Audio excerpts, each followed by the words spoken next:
I have for you guys today. I want to welcome our moderator, Heather Daughtry. She is our new marketing coordinator and our social media manager. And she's going to be hosting this conversation. Here she comes, if I can figure out Zoom. Hi, Heather, welcome. Thank you. I'm so excited to have you on the team, guys. This is Heather Daughtry. She has a whole lot of exciting experience in the entertainment industry and marketing, and we're just so excited to have her on our team. So Heather, I am going to let you have the floor, and it's going to look awkward, but I am going to disappear eventually. Well, thank you so much, Kayla. That was a great introduction. I appreciate it, and I'm happy to be here, part of the team. And so thank you all to our participants for being here today, for joining us. Good morning, good afternoon, good evening, because I know that we have people from all around the world, which is exciting. And it is my pleasure to welcome the guest for this lovely panel, this Q&A from Continuance Pictures. We have the co-founder, David Gim, who is joining us shortly. Here he is with this awesome hat on. Guys. Amazing. Hey, Heather. How are you? Hey, doing well, thank you. And we also have co-founder of Continuance Pictures, Tristan Barr, who also joined us. There he is. Good morning, guys. Good morning, good morning. I like that intro. I feel like it's like The Price is Right, you know? You're just waiting to come on down, drop in. Fun fact, I was on that show. Really? And our special guest, we have Lex Slater, who is a writer and producer. Welcoming Lex to the stage, to the virtual stage. Hi guys. Hi guys. Can you hear me? Yep. Yeah. Okay. Awesome. Yes. So let's get right in. We are so happy to have you all here to discuss adapting novels for the big screen and that reverse engineering that you discussed from the big screen to the novel. So for starters, tell us about Continuance Pictures. Yeah, well, it's a kind of a recent born production company. Tristan and I started back in 2018, but we've been mates since we were kids. Wow. We made our first movie when we were about 14, 15. So we went to a high school together. No one will ever see that film. Wow.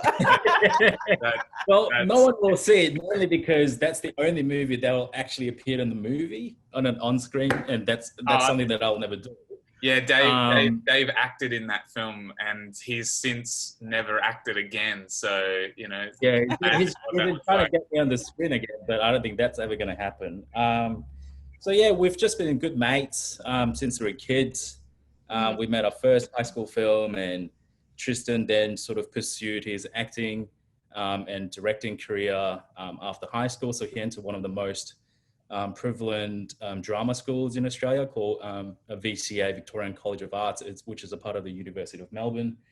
Awesome. And I kind of pursued my way of starting my own sort of business, and Continuance has been sort of my seventh company slash projects that I've been getting involved in. I was just coming off my last company back in 2017, and I basically didn't really have much plan but to get myself a motorbike license and then maybe go to South America for a year and do a bit of a tour. And then I caught up with Tristan because he was in town for work, and he just asked, like, what have you been up to? And I said, I've literally just left my last business and left all my shares and equity, and I'm not going to be doing anything. And then he then just casually invited me to join him on a Cannes Film Festival, which then I had said, yeah, I'll just come for fun. And then we then sort of started to sit down and start talking about starting something together, because Tristan was also just coming off going separate ways as his ex-producing partner.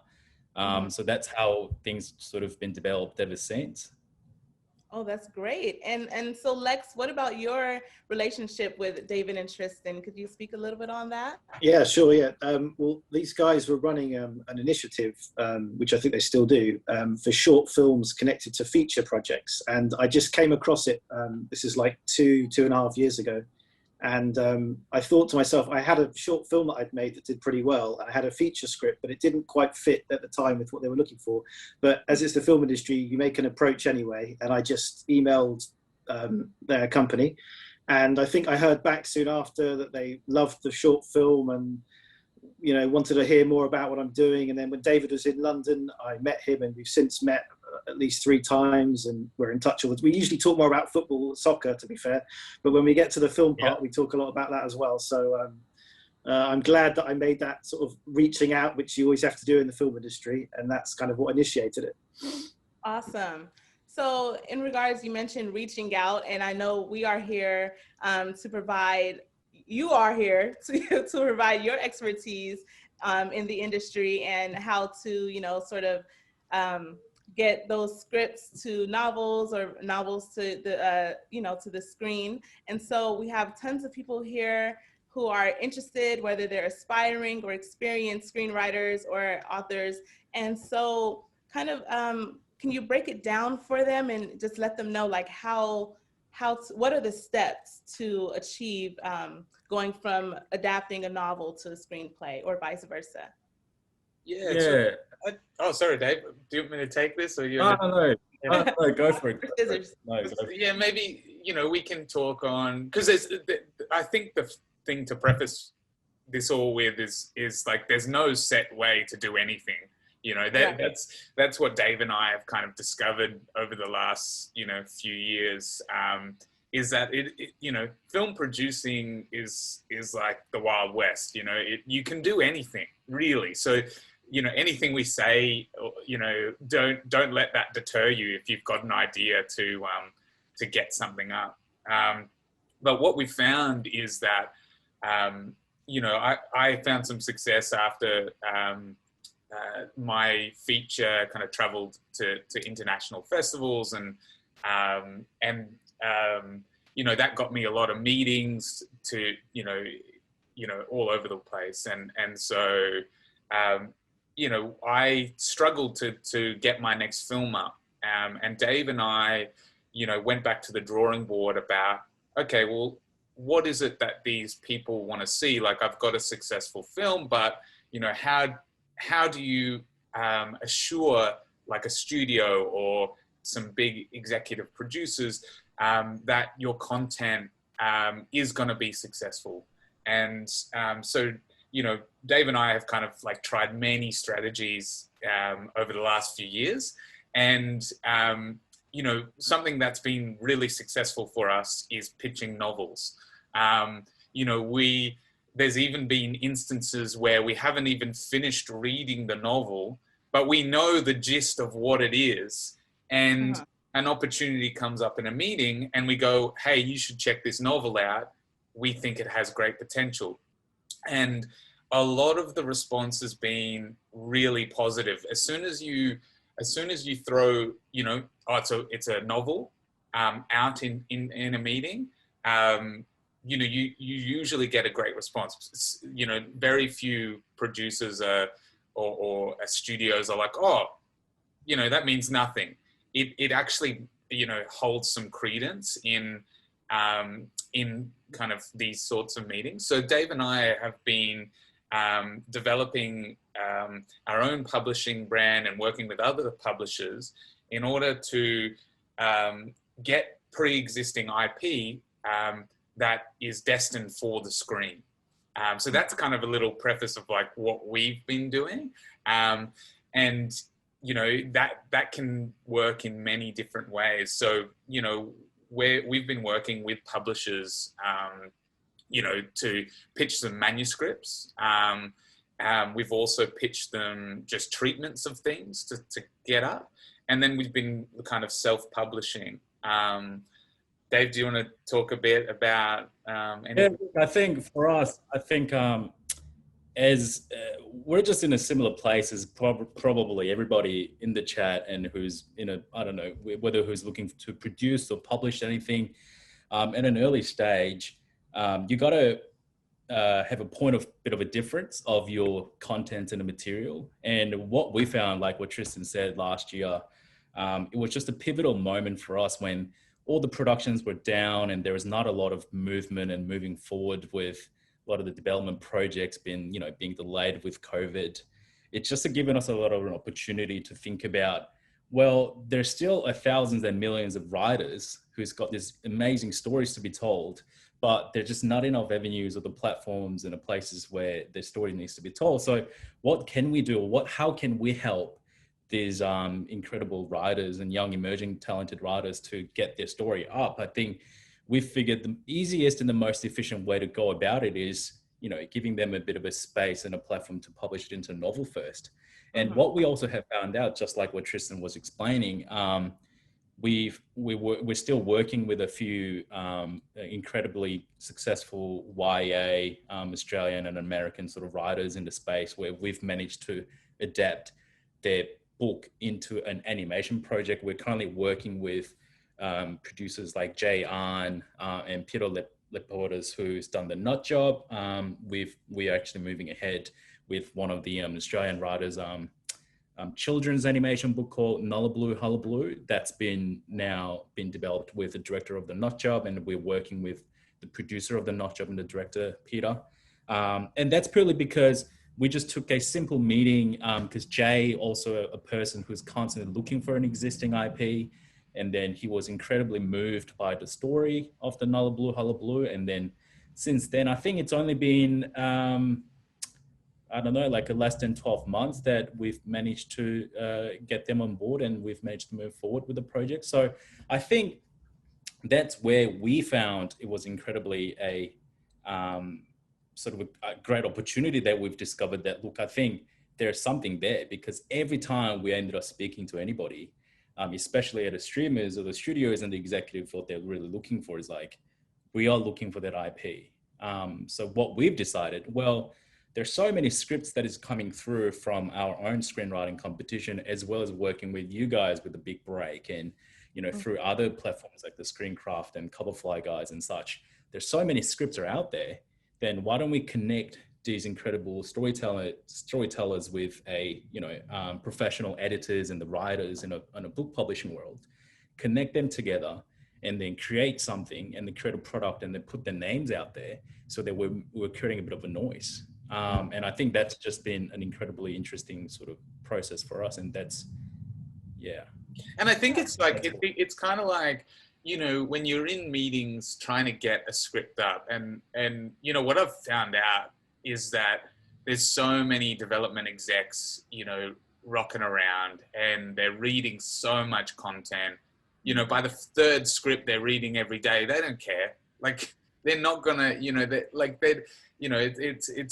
that thing of, how do you as a creator stand out from the rest of the people, the rest of the other content? And I think, having a real solid, something to show people is really great. So, with Nullablue Hullabaloo, like, we sent Jay the book, and we sent him a little note with the book, and it's got a pretty cover, and it's something that someone who's so busy as him can sit down and go, oh yeah, I'll flick through a few pages. Whereas when you're kind of on the computer at night, the last thing you probably want to do is sit down and assess someone's script. So I think there's something really in that, of providing something something that's hard copy. It doesn't have to be, or someone, something on a Kindle for someone that can really kind of move a process forward. I had a novel just recently that we self-published that, Dave and I have been pitching this film script for a few years. And, we got a few people attached, but it just wasn't taking off. But then we self-published the book, and then we've sent the book hard copy to a lot of distributors and financiers. And now we're starting, like, all of a sudden I'm starting to get messages back like, oh, this is really interesting, you know? So it is this thing of like, how do you kind of stand out? How are you kind of putting your content in front of people? Yeah, so that's kind of, that's our experience so far. In how we kind of like are looking to, you know, build upon that. I think it comes down to getting your novel or your script into a novel that is actually really palatable, and they can see a product out of that. So producers and studios go, I can see, even if it's not you know, fully fleshed, it doesn't have to be, you know, maybe the greatest novel in the world, but if they can see the potential value in the product you've created, I mean, you're miles above this. It's similar to what, you know, Marvel do with all their kind of franchising, why they chuck in Baby Yoda particular, because they see dollar signs, you know. Yeah. And that's what we want to do as producers, you know, with creators' content. Awesome. So would creators be at an advantage, or would it be necessary if they had a novel and a script version of their novel? What are your thoughts on that?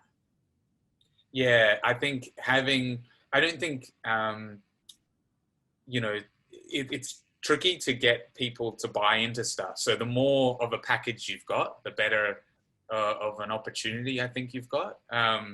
So definitely if you've got a script to your novel, then that's going to move things quicker. But, you know, who knows, that your novel may take off, and, you know, then you might get, you know, way more experienced writers coming in to get involved. I mean, for us, for Nullaboo Hullabaloo, like, you know, we didn't have to write the script. You know, Peter, who's the director, is a proven writer-director, has come on to do that. You know, so it was just kind of serendipitous that, you know, we pitched him at the right time. Awesome. Yeah. And I mean, I suppose the interesting areas that we also kind of constantly discovering is that we're also currently working with a already self-published biopic called Toots, which is Australia's very first female truck driver. And it's just an exciting character as well as a story to be told. And her daughter had actually released a book about her mother a few years back. And I think she sold over 10,000 copies as a self-published book. And Tristan discovered the book, and then since then we've optioned her novel. And then now we're actually developing into a podcast series, as well as now we've managed to attach another professional writer to write a book, and then that's been overlooked by a few different publishers. And at the same time, we're also speaking with film distributors as well as the financiers in the state and the federal funding government, and say, hey, we've got an incredible intellectual property that we've optioned, and the book has already been self-published, and then it's sold more than a certain amount of copies. And then now we're kind of readapting the book, and then further down the track, we want to be able to, you know, develop into the feature script. So a lot of the conversations sometimes does happen simultaneously in many different areas. And I think that's what's been such an interesting process for us, because nowadays with so many different areas and the platforms that you're able to publish your work and then get your names and the stories out there, we're not necessarily limiting ourselves in terms of, you know, intellectual property, and the publishing book and a novel is the only way to go. But the only, I suppose, the strict guidelines that we have ourselves is, you know, when we get to look at the materials, we just want to understand whether it has the potentiality of getting into a screen. And I think that's the only thing that we really look for. I mean, there's been an interesting story that it came to us in front of us that we could totally see how this could be a successful novel, but sometimes not every novel being, you know, has the potentiality of being able to adapt it into the TV or the movies, and sort of that's been the guideline.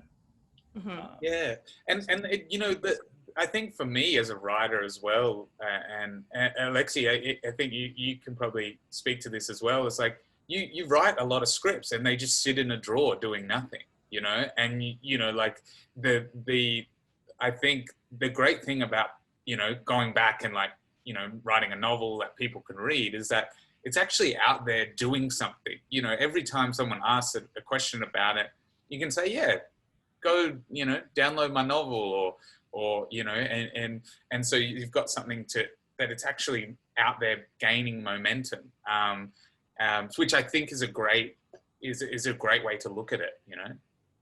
Mm-hmm. Yeah, Alexei, could you kind of expand on that as a writer yourself and your experience?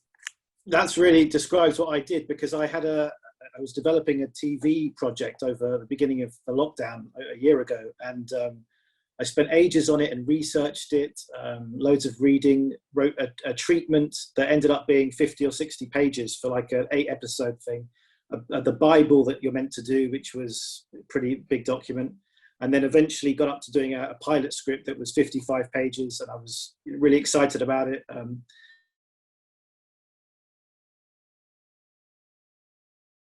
Like Tristan was saying, it was sitting there, and I was like, how long is it going to take to get this TV thing going? It's set in America. I'm obviously British, that you can probably tell from the accent. So, you know, is it going to take 10 years to get this off the ground? And I thought, I've got all this story here that I'm desperate. I was sort of, by this stage, as writers will sort of relate to, I was so sort of, you know, into the material and the characters. I was living and breathing them, I think, more than any other thing I've written. And I had to get it out. So I ended up, and it's a huge task, but I like to set myself big tasks. I set about writing this TV series as a novel. And I think I knew I was onto something when I got past the pilot episode. So I'd got so far into the story that the pilot script I'd got past, and I thought, right, I'm definitely onto something, and it had momentum. And now I haven't finished editing it yet. I'm sort of editing the first draft and chopping out lots of words, but I'm really excited about it. And the opportunities for publishing, as we'll probably get onto, you know, there's different routes these days that are different from 30 years ago, 20 years ago. So that's what I've been doing very recently, and I'm sort of thinking about all the time. Awesome.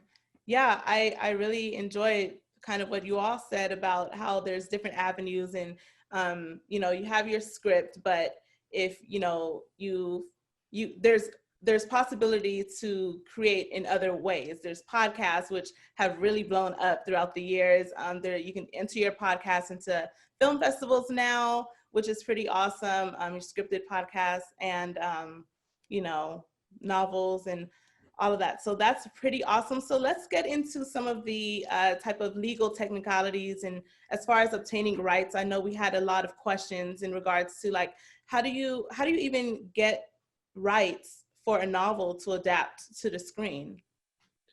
Yeah, so we've been working in a couple of with a couple of different publishers, and you know, if you've got credits, then you know that kind of they can see that you're you know, you're the right person to adapt the particular content. That's great, you know, but it's not, it doesn't necessarily, you don't necessarily have to have it.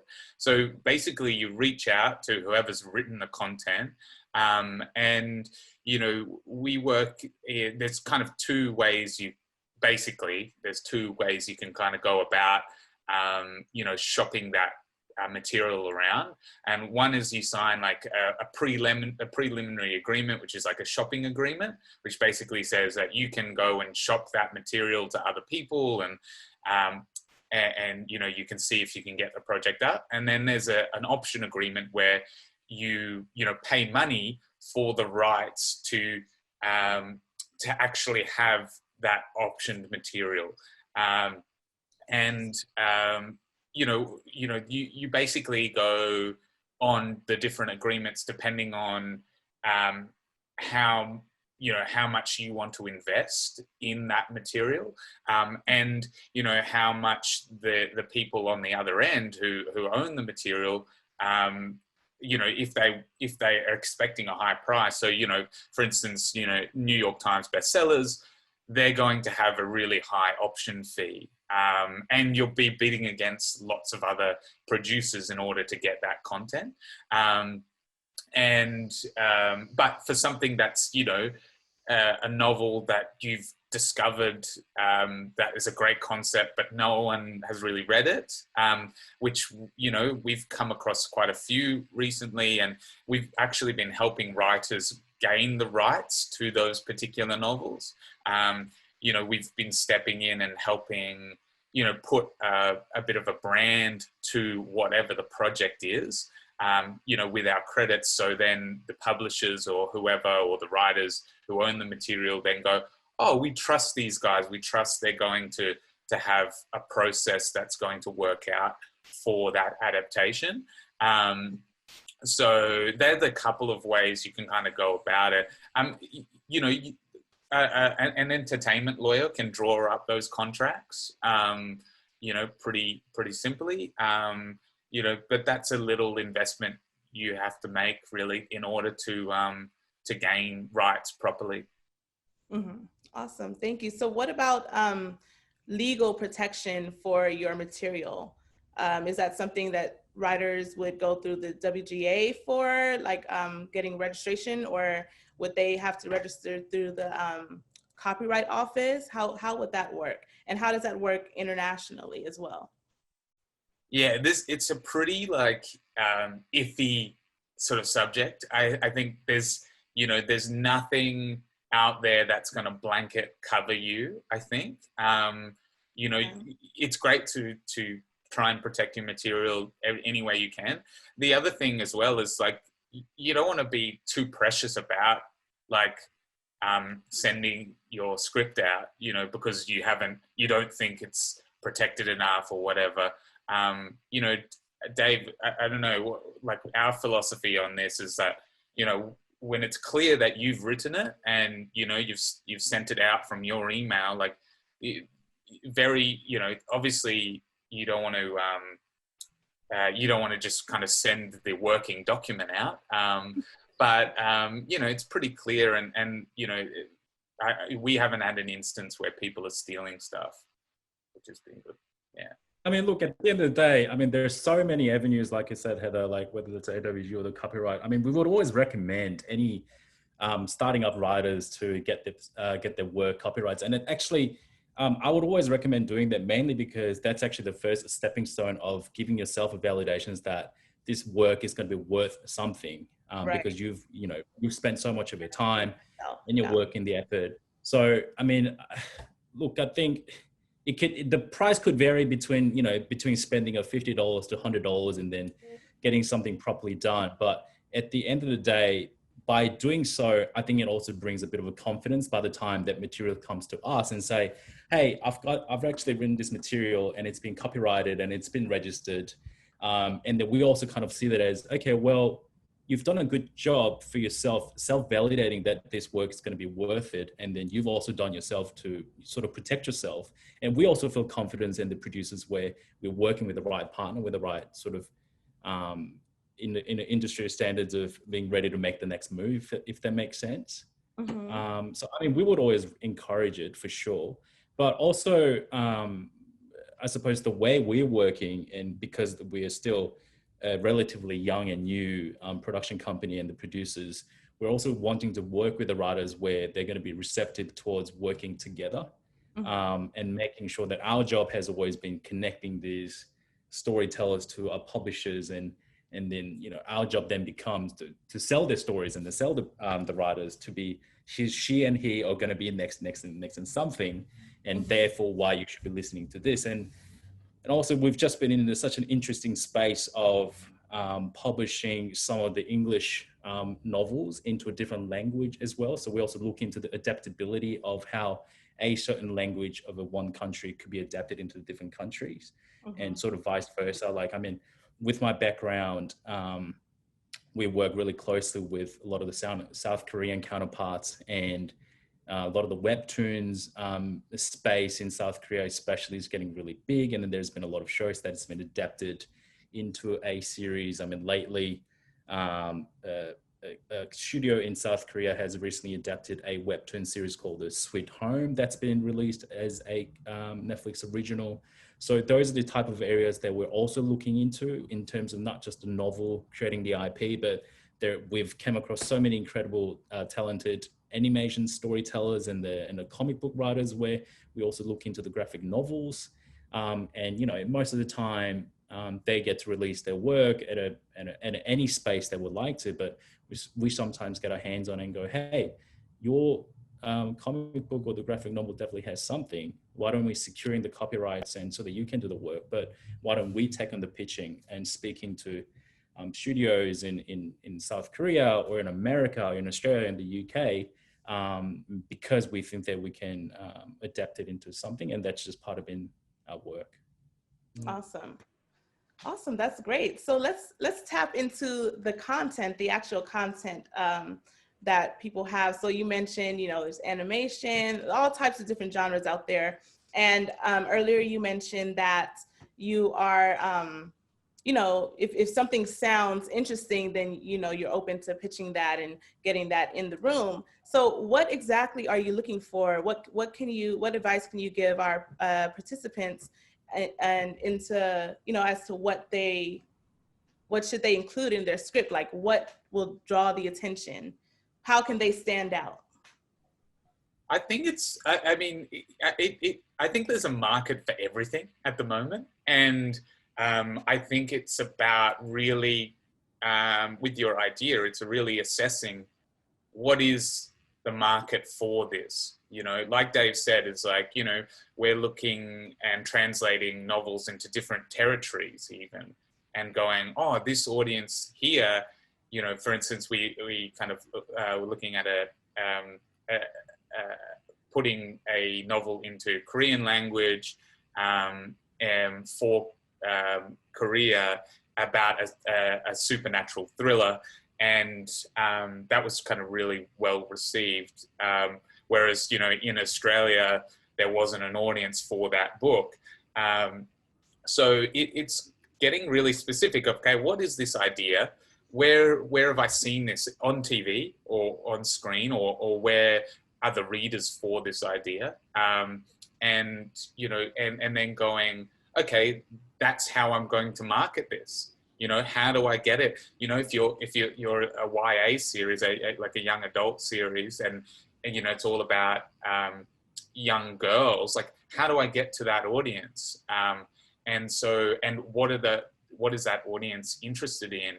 I think that's kind of the first question you should go about, you know, thinking about, because, you know, we do read some stuff which kind of dips in and out of like target demographics, you know, and that can be tricky. So I think really defining, you know, what it is for yourself is the first step. Got you.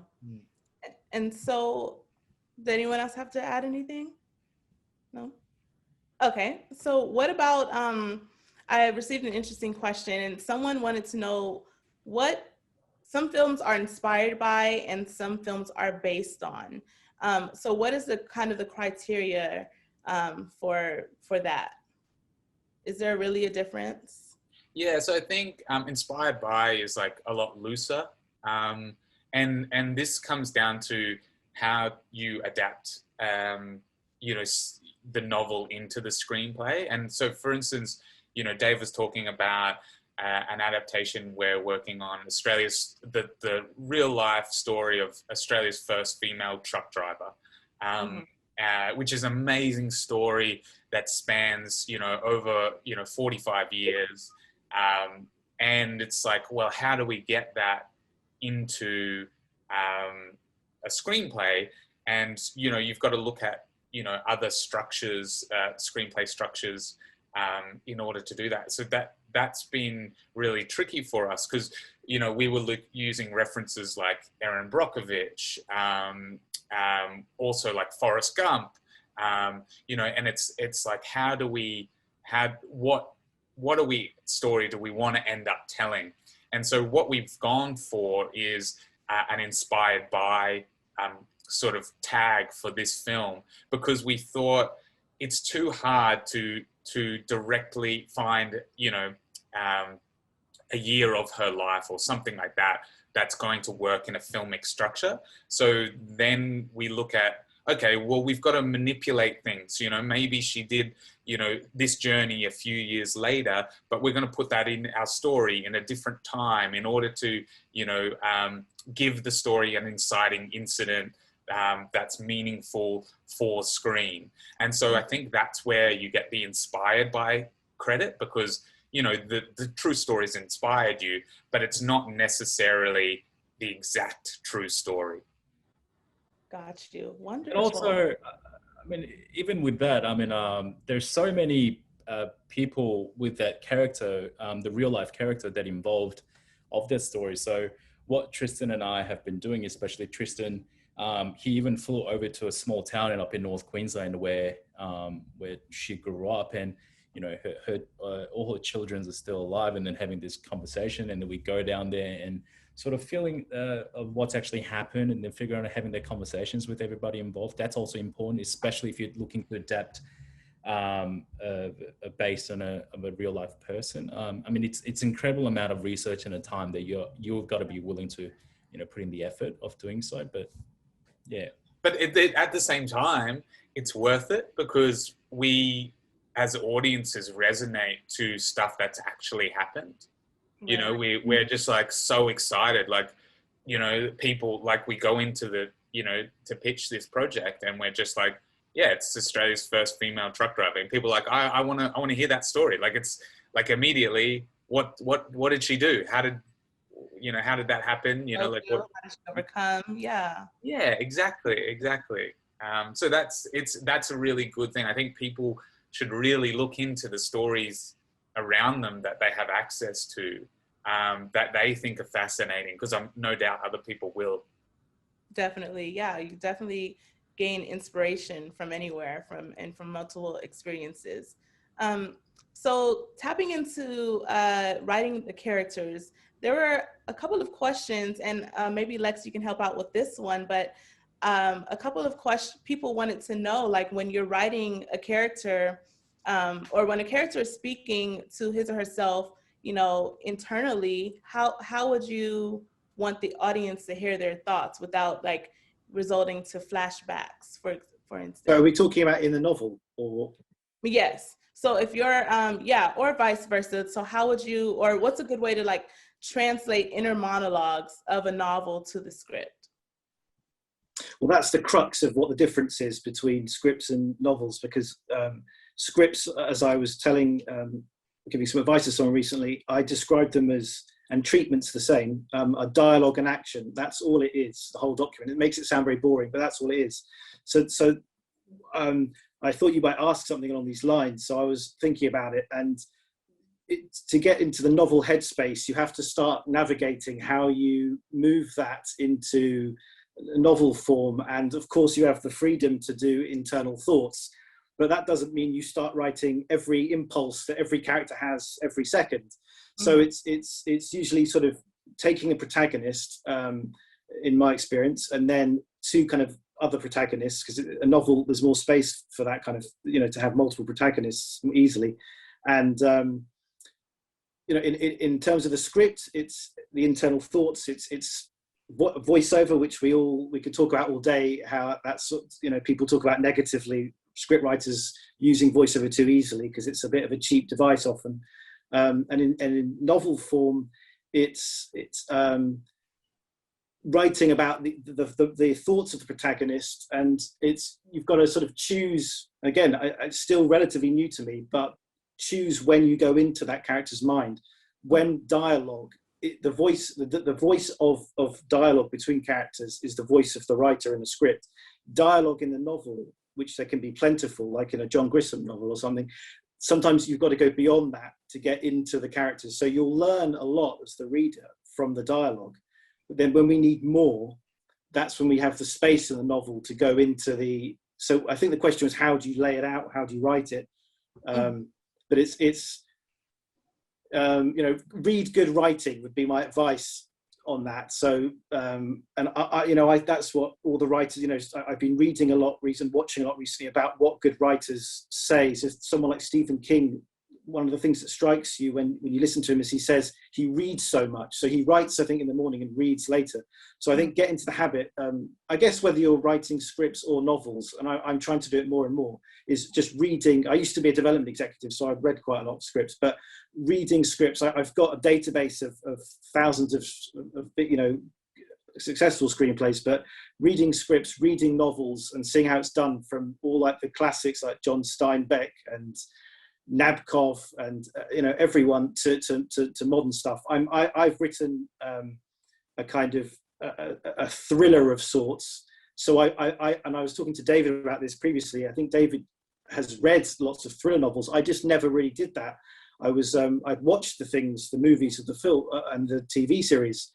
So now I'm making a point of going back and reading, trying to read like things like Michael Crichton and John Grisham and getting into the mindset of how, and it's not, some of it isn't, highfalutin English language, but you get a sense of it from that. So hopefully I haven't rambled too long on that one. Oh no, that was wonderful. Great. And I see that a lot of our participants really enjoyed that advice. So thank you so much.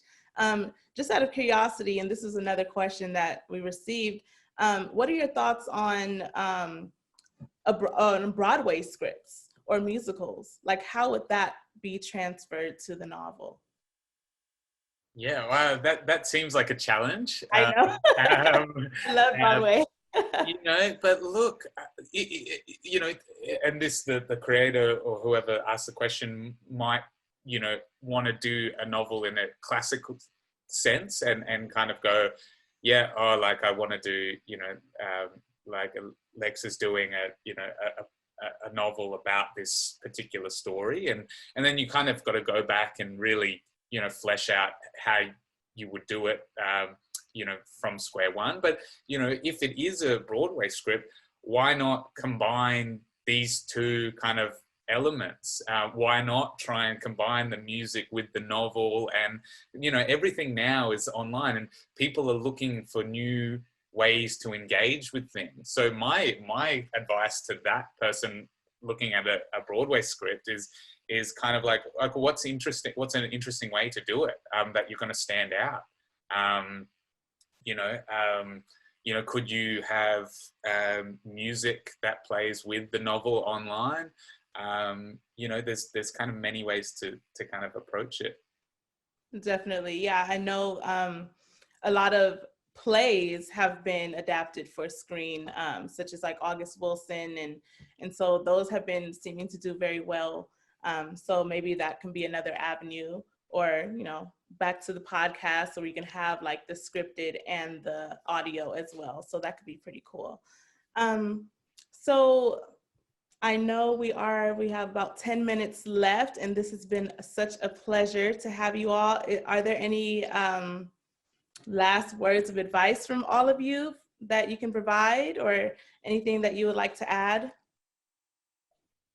Oh, I'll field it first, baby. I think Tristan used the word, one of the many buzzwords in the industry these days is content, and whatever we think of it, but it is true with the digital space. That's probably one of the phrases David uses, but everything is out there. And so if I take it from the point of view of a writer, there's so many choices, even forgetting about distribution, but the point I want to make is pick what the best format is for that particular story. So as I was saying, I had an idea. I wanted to make a film, and straight away I realized with the idea it would be a TV series. It was too big a world. And then from that, I sort of frustratedly went to the novel because I thought it would work as that, but I thought straight away, this doesn't work as a film. So I think just think about whatever your story is, however big or small, what is the format? Short story, a play, a novella, a novel, a film, TV series. And that might save you a lot of time and bother and 5 years going down the wrong route, before you've started. Awesome. And just to kind of expand on, writers or filmmakers out there that are looking to kind of get into this novel space, I'd say just be bold. Like we didn't know the space, 18 months ago, really. And we've just gone out there and knocked on doors, and there's a lot of opportunity to be had. And, you know, if you want to self-publish stuff, you know, you just go on YouTube. There's thousands of tutorials of how to do it. You know, and I think, you know, get in mind what your goal is. Is your goal to attach a producer? Is it to send a hard copy of a book to, you know, what that producer to get them on board? Or is it to gain audience? You know, is it like marketing to that particular audience and finding, you know, what is that you know, young girls are going to read or old men are going to read, and kind of really catering to them, and just do it. Just get out there and do it. Because a thing that, you know, really stuck with me was that I had this script in my drawer for years, and it did nothing until I just went and published a novel. I mean, I suppose our ethos in general has always been always get yourself prepared for the next step. And I mean, that philosophy does really stick to the way we are operating our business, in terms of why we now calling it reverse engineering, in terms of, you know, turning the screenplay into a novel. And that's kind of the same ideas of what Lex has mentioned about that we run our own short film screenplay competitions, where one of the strict guidelines again that we have is, I mean, you couldn't just really submit your short script. You would actually have to have an attached long form or a feature script that is attached to a short film idea. Because I mean, at the end of the day, what we should be really aiming for is not about producing and creating a short film, but also understanding what will be the next step. So that's kind of the ideas that we always encourage and push it out to the filmmakers and the writers, where you don't just want to be producing a short film for the next 5 years. Like, you never know if one of your short films or the proof of concept of an idea could jump into something else, because like maybe even yourself don't see the potentiality, but someone of the producer or the executive or the studios somehow randomly come across your short films at a Sundance Film Festival.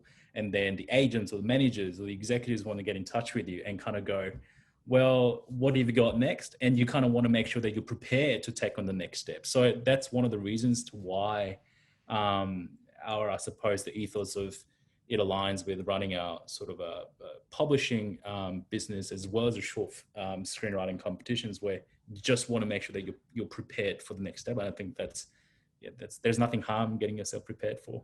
And I was going to say, just to expand on that, like part of what the hurdles that Dave and I have found in producing stuff, or coming in as young producers, is finding, you know, key talent or notable talent that, you know, studios will go, yeah, we're going to, you know, bank our money on that person, you know. And so, you know, part of our job over the last few years has been talking with, you know, people who have profiles in order to get them involved in our scripts. I think there's really something quite, it's quite alluring for actors in particular to read a novel and to get into the mindset. And this comes back to what Lex is saying about, you know, in a dialogue and writing. And so that's another great way to get actors attached to your project, is sending them the novel, and then they go, oh, I understand this character. It's the stuff in the script that, you know, because you're writing action, maybe they didn't pick up straight away. So I think it can lend itself to a lot of kind of avenues to get your projects up. So, you know, another tip would be like, okay, who's in your novel, like who's in your end product? Who do you want to be? Who do you have in your network that you could send it to? Or, you know, I don't know, like, you know, again, it's that beg, borrow, steal, do anything to get your script up. And then just cater to them and go, yeah, okay, well, I'm going to get that person attached, and I'm writing, you know, this particular in a dialogue, and I think they will really align with that, and I'm going to send them the novel. Yeah, so I suppose my ethos, like Dave's, is, you know, really have a look at what you've got at your disposal. Awesome. You literally covered like 3 of my additional questions in that spiel. So thank you. That was awesome. So what's next for Continuance Pictures and Lex? Who's going first? All right, I'll take. Well, I've as I tell David, because we speak quite often, I'm working through my first draft of my novel, really sort of ferociously editing. I was going to say, something occurred to me when I was doing some reading about before talking this evening, about the whole point in scripts. We talk about economy of writing, and in novels, the mindset is it's the opposite. You're free to write 1,000 pages, Tolstoy. I think something that occurred to me, it might be really obvious, is yes, until you get to editing. And what I've done is I've put my scriptwriter hat back on my edit process, and I now got the economy and I'm chopping out everywhere. So I think it's useful to have that screenwriter hat once you go back to edit your novel. So that's a bit of a random comment, but that's what I'm doing at the moment, and it's very satisfying because I'm improving it. So anything that improves the work, and then hopefully getting it out to some agents potentially in a few months. Yeah, I was just going to expand on that, Lex, because what I found, in writing a novel and is that, like, I don't have great novel writing skills. Like I learned that through the process, and so what was a real godsend was having an editor involved. And what I didn't realize is that there's a lot of great editors out there that you can get to come in and really help you. For sure, yeah. And so I feel like, that's something as well. Don't be afraid to just write it all and then get some other people involved. And yeah, I think that... Yeah, it's the rule for all writing. Don't stop yourself. Go for it completely the first go round, and then revisit it. Totally. Yeah. Totally. Yeah, I think for Dave and I, we're juggling lots of kind of balls in the air at the moment, and we're pitching into streamers a few really exciting projects. So that's kind of our main focus, to get things up, and hopefully we can get some things over the line. And I think for us, Dave can probably speak to this more, is that the collaboration of different countries is something we're really interested in. Shooting stuff for the Asian and North American markets in Australia is probably our short-term goal, Dave. Yeah, I mean, it's been such an interesting journey of, it's always just been Tristan and I, both of us, been flying in and out of South Korea and the US, and just being able to get ourselves out there. And through our first year of a short film writing competition, we've managed to meet like 30, 40 screenwriters in LA in early 2019.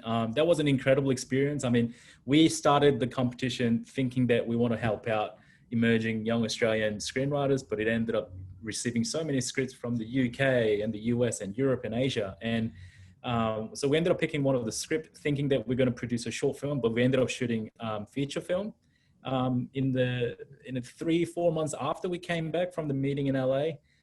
That's currently in post-production, and that's going to be in release. So we're pretty excited about that. And I'm currently just working with a studio producing partner in South Korea called Studio Dragon and CJ Entertainment, who produced The Parasite. Had a great success, but now they have a TV arm, and this could potentially be the very first Australian Korean series that we're hoping to put it up together. So yeah, a lot of the balls keep rolling. So yeah, fingers crossed that we're trying our best. Awesome. Thank you so much. Well, thank you again for such a wonderful, informative session. I'm sure that all of our participants really enjoyed it. They took away a lot, and they can definitely find Continuance Pictures and you all on social media, correct? At Continuance Pictures. You can find Final Draft at Final Draft Screenwriting. We are here. There are tons of great resources provided through both areas. So thank you again for everyone on attending our lovely panel and Q&A. This session has been recorded, so you all participants will be receiving a link so you can access these this wonderful conversation and take note and revisit it, share it with your friends, and spread the resources. So again, thank you again for attending our panel, and we look forward to providing more resources to you all in the future. Have a great day, great night, great evening. Thanks, Heather. Thank you all so much. This is wonderful. Legend. Yes.